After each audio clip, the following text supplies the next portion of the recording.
Let's break down manipulation. Manipulation is the action of persuading or convincing somebody in a clever or inconspicuous way. There are multiple types of manipulation, such as crowd, internet, or market manipulation. And we're going to talk about all these. All these type of manipulation methods are based on preying on the weak for some type of personal gain. All of them have varying degrees of how messed up and egregious they are. But when is manipulation good? Is manipulation ever good? I guess today we're going to try to figure that out. To figure out when manipulation is good, first we have to set the groundwork of how manipulation is bad. And there are some instances where it's just downright disgusting. First, I want to talk about telemarketer scams. You know those pieces of garbage that just like call your sweet old grandma on purpose? They like go after old people and they use all these sick tactics in order to just like swoop in and rip the social security and your inheritance like right from their old wrinkly hands. I think we can all agree that this is not only despicable to do, but there's like absolutely zero notoriety in manipulating and deceiving old people. It's simply low-hanging fruit to someone that really values the craft of manipulation. There's no challenge in deceiving people who are overall just easy targets. Going after vulnerability is the most effective way of successfully executing a scam like this. But it's not noble. It's not cool to literally steal candy from a baby, right? Like, no responsible person with more than a single brain cell is going to see somebody robbing a 6-year-old for his Halloween candy and just respect the craft. Like that guy's a loser. Like, he's a loser. Like, telemarketing scams are a simple example of just individual manipulation, but there's levels to this. If we moved up, we got crowd manipulation, right? Crowd manipulation is the intentional use of tactics and techniques based on the principle of crowd psychology.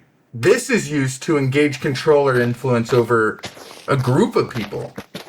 This type of manipulation is common in religion, politics, business. Like, when I think of crowd manipulation, the first thing that comes to mind is cults. The premise of a cult is just crazy to me. It's one of the most depressing things that I can think of. Like, you're literally capturing these people at their most vulnerable, like when they have nowhere else to turn, with the false promises of like self-improvement or like whatever they're trying to sell you, but like you're actively making their lives worse. Or like, even once the gig is up, you just end their lives. Like, everybody knows the saying, like, don't drink the Kool-Aid. Like, that's rooted from a cult. Like, that cult was Jonestown cult, where like one man went up in flames, and then once he realized, like, oh shoot, my cult's coming to an end, he was like, let's throw a party. So he gathered all his cult people and he had them drink this poisonous concoction that unalived every single one of them. Like, that just goes to show that like these people, they have like zero regard for their followers' well-being, and they never even cared about them to start with. It's like absolutely crazy. But it gets worse. Like, I don't know how it can get worse than poisoning a bunch of people, but like, think about like internet and media manipulation. That's the act of altering a piece of media in order to make it look like something that it's just not. I was watching this Drew Gooden video, right? And it had like this AI picture right here, right? Of this woman, and you can see she just has a head and 2 legs, no torso. And it said something like one like, it's one prayer, you know? That's like a perfect example of like tame media manipulation. But this begs the question, like, who's falling for this? Like, who thinks this is real, you know? how bad can it get? If people believe this, then people will believe anything. I feel like using this manipulation tactic is just borderline harmless when it comes to just like fishing for likes, you know? It's enjoyable to make fun of these posts, but it's just harmless compared to the manipulations that the masses are led to believe. But the last type of manipulation I want to talk about, this is where it gets juicy. I want to talk about market manipulation. Honestly, this one is my favorite. This is when like an entire group or entity or like a big corporation decides to just use their influence and buying power and all their capital to just flood into a stock or a cryptocurrency or tulips, really anything with value, in order to ultimately make a ton of money in the process, leaving everybody who thought they were just going to get rich quick, like holding the bag and making nothing. This is usually done by people who have like a lot more money than everyone else, and they're using all their money to steal more money from people who are ultimately in a spot that think that their lives can change from this. That's where it's gross, is when people who ultimately don't need the money just scam people who do. Like using the middle class and lower class people's psychology against them to live like the life that you're portraying on social media that it probably isn't even real, just to like have them flood into something that they have no clue what they're even buying. Like, you have to feel bad for the people who got manipulated in this situation, because they were never going to win in the first place. Like, whenever you're intentionally kicking down on people who are in a desperate spot, like actively trying to crawl out of debt or like take their family on a nice vacation, it's uncool to punch down on this. Like, market manipulation like that is never cool. But sometimes it is. What about punching up? You know? We as a society idolize people who have successfully manipulated the big boys. You know, like a classic David versus Goliath tale, where the little guy tactically outsmarts somebody that's just way above their weight class and shows us regular people that there's hope. We can win sometimes. We idolize people in our society that are master manipulators, that use their smooth talk to just trick the big guys, just make them look silly. We love when the big guy loses. Do you guys remember like that GameStop craze? Like, here's a graph to that. You know, I'm gonna pop it up. Here's a graph. Like, every normal person, you know, who worked normal jobs was just like, hey, we like that video game store that's located in abandoned strip malls. So a whole bunch of people got behind this Reddit who thought, I also like the video game store that's located in abandoned strip malls. I'm not going to sit here and explain the whole story. There's like countless other videos that I'll link below that talk about how crazy this was from like a real analysis perspective. But in short, hedge funds, big old banks, and people with a ton of money bet against GameStop.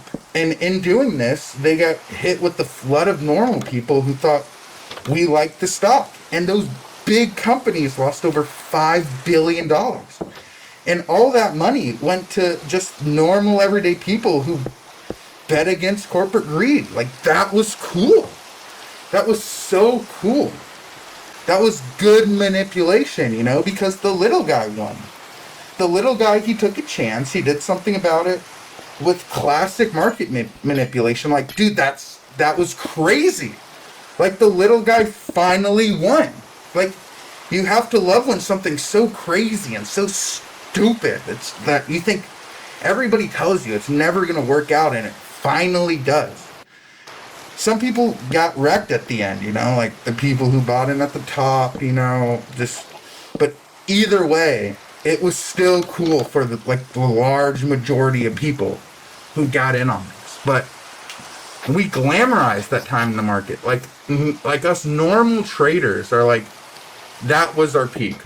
Nothing will get better than that. That was the time that we won. And we want our biggest achievement in an environment controlled by people who have more money than they even know what to do with. We idolize manipulation. We love people who pull off like these charismatic finesse and just everyday conversation. I remember I was sitting at a pizza place, right? And I see somebody walk in and they're sweet talking the cashier up front, and they end up getting a free garlic sauce. And I'm sitting there and I just paid $1.20 for my garlic sauce. And I'm like, that was so cool. That person's the coolest person in the world. Like, I want to be that person's friend to ultimately get free garlic sauce. But like, side note, what's up with pizza places charging me like $20 for like okay pizza, and then charging me like $1 extra for some dipping sauce? It's so annoying. It's a big pet peeve of mine. But to get back on track, what makes that guy cool? What makes the dude who can finesse the cashier to get a free pizza sauce cool, and the scum who tries to scam my grandma uncool? Like, by telling her that her car's extended warranty is up, and somehow smooth talking her into paying off her car's warranty with Visa gift cards. Is it context? Is it intent? Is it both? Probably. But I think it's principle, honestly. I think it's just cool when somebody is skilled and tactful and charismatic, and they use all their skills to manipulate and deceive people who are in these big positions of power. It's just cool.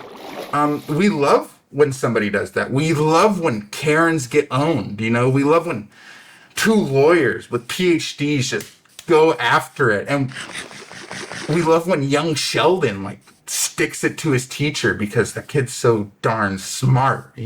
Because honestly, it's cool to see people like that win.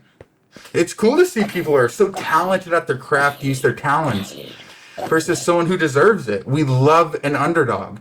It's not the fact that manipulation is always a bad thing. It's just like anything. It's only bad if you're using it in a bad way. Everybody tries to persuade people, Everybody tries to get their garlic sauce for free. We're humans. We do that. But the moment when we use these tactics to punch down and harm people, it's lame. It's gross. It's slimy. It's not good. I want to see more people use their tactics for good, like harmless acts like making hedge funds lose a bunch of money, or sweet talking the cashier at Domino's, But why can't that happen? Why can't we use it for good? I need to figure out an ending for this video. I guess this will be the ending, Thanks for watching. I appreciate it. This was my first video. Let me know how I did. Let me know what I can change. Criticize me. Telling me it sucked. Tell me it was good. Leave a like. Subscribe to the channel. I'm open for criticism. I appreciate you guys. Thank you.